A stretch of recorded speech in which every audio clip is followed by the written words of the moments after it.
Welcome to The Explainer. We're all not taking complex sources and breaking them down into clear, dynamic presentations. Today, we're digging into a source called Saqifa Announces Karbala, and it presents a pretty controversial rereading of one of the most pivotal moments in history, the succession to the Prophet Muhammad. It's a story, the author claims, that was written by the victors. Okay, let's get right into it.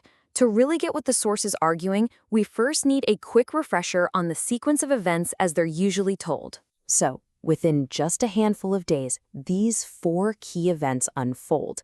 Now, on the surface, this just looks like a timeline, but according to our source, beneath these events lies a massive fault line, one that would end up splitting the community for centuries. And this is where it gets really fascinating.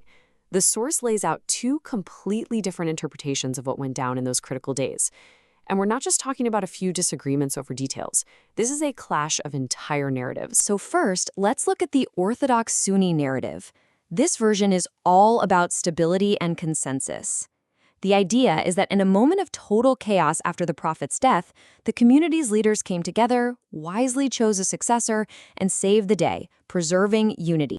And this is a big but, the author of our source proposes a radical alternative. They argue that this official story isn't objective history at all. It's an ideological narrative, a story carefully crafted after the fact to legitimize what they call a political coup. The split actually begins even before the Prophet's death. At a place called Ghadir Khum, the Prophet made a really famous declaration about his cousin and son-in-law Ali. So, was it just high praise for a close companion, or was it a formal, public appointment of a successor? How you interpret this one event is the first major fork in the road. And right at the heart of that whole debate is the single, incredibly powerful Arabic word, Mawla. The Prophet declared, "Of whomsoever I am his Mawla, Ali is also his Mawla." So does Mawla mean friend, or does it mean master? The source argues that if you look at the context, where the Prophet had just been talking about his own authority, the only meaning that really makes sense is master. From there, the source just systematically deconstructs the official history, event by event. It argues that what's been sold as a moment of consensus was actually a series of very calculated political moves. Think about how the meeting at Saqifa is framed. Was it this open, consultative assembly, a shura, like the official story says? Or, as the source claims, was it a rushed, private meeting, a political coup, held while Ali and the Prophet's closest family were literally preoccupied with washing his body and preparing him for burial? And to really hammer this point home, the author uses this killer phrase, an election consultation without electors. The argument is simple. If the most important people, the key stakeholders, weren't even in the room, how can you call it a legitimate election? The source also zeroes in on this event called the Thursday of the Calamity. The Prophet is on his deathbed. He asks for something to write with, to give a final testament. But a prominent companion, Umar, reportedly objects, saying the Prophet is delirious. The will is never written. The source frames this not as confusion, but as a deliberate and successful intervention to stop that document from being created. And it goes even deeper. The source argues that history wasn't just reinterpreted, it was actively manipulated, that inconvenient truths were basically erased, and new, more favorable stories were literally invented to take their place. According to the text, a later ruler, Muawiyah, totally understood the power of a good story. He allegedly launched what was basically a state-sponsored PR campaign to fabricate prophetic sayings, hadith, paying a golden price to create narratives that made him look good and discredited his rivals, especially Ali and his family. For a prime example, the source points to this one story that shows Ali hearing about Abu Bakr's election and rushing the Pledge Allegiance so fast that, get this, he forgets to get dressed properly. The source says, come on.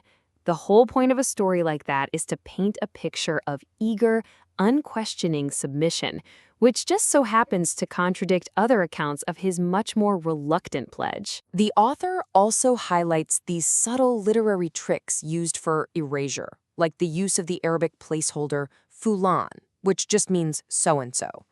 So when a controversial action is described, the text might just say, and so did this. conveniently hiding the identity of key people and making it pretty hard to hold anyone accountable. But the source argues this wasn't just about stories. You also have to follow the money. Citing classical historical works, it lists these absolutely enormous sums of cash granted by the third caliph, Uthman, to his most influential allies. I mean, just look at these numbers. We're talking millions upon millions. So, what's the point of showing us this? The crucial point is that this financial data is used to reframe the entire conflict. The source argues this wasn't some clean theological disagreement. No, this was a messy struggle for power, for influence, and for immense wealth, with money being used to build alliances and lock down loyalty. And here we hear directly from the loser's perspective. This quote, attributed to Ali, is just so powerful. It captures his deep sense of being wronged. He's saying, he just put on the caliphate like a shirt, even though he knew my position was essential to the whole thing, like the pivot that makes the millstone turn. So you might be thinking, okay, fascinating history, but why does this matter now? Well, the source doesn't see this as ancient history at all. It draws a direct line from this 1400-year-old dispute to conflicts that are still shaping our world today. The title of the source material itself makes the whole thesis crystal clear. Saqifa announces Karbala. That's a chilling phrase. It suggests that the political power play at Saqifa was the seed that would, decades later, grow into the tragedy of Karbala, where the prophet's own grandson was killed. According to this analysis, the consequences were just profound. The precedent set at Saqifa, the source argues, didn't just decide the first succession. It institutionalized political division, it normalized the sidelining of the prophet's family, and it ultimately laid the theological and political groundwork for the Sunni-Shia split that we still see today. Ultimately, the big takeaway here isn't about trying to decide who was right or who was wrong. The point the source is trying to make is to challenge our own assumptions about history itself. It forces us to stop and ask, whose story are we being told? And what might that story sound like if it were told from the perspective of those who lost? Because that question of what gets remembered, what gets forgotten, and who gets to write the final draft, that extends far beyond this one complex moment in time. It's a question that applies to all of us.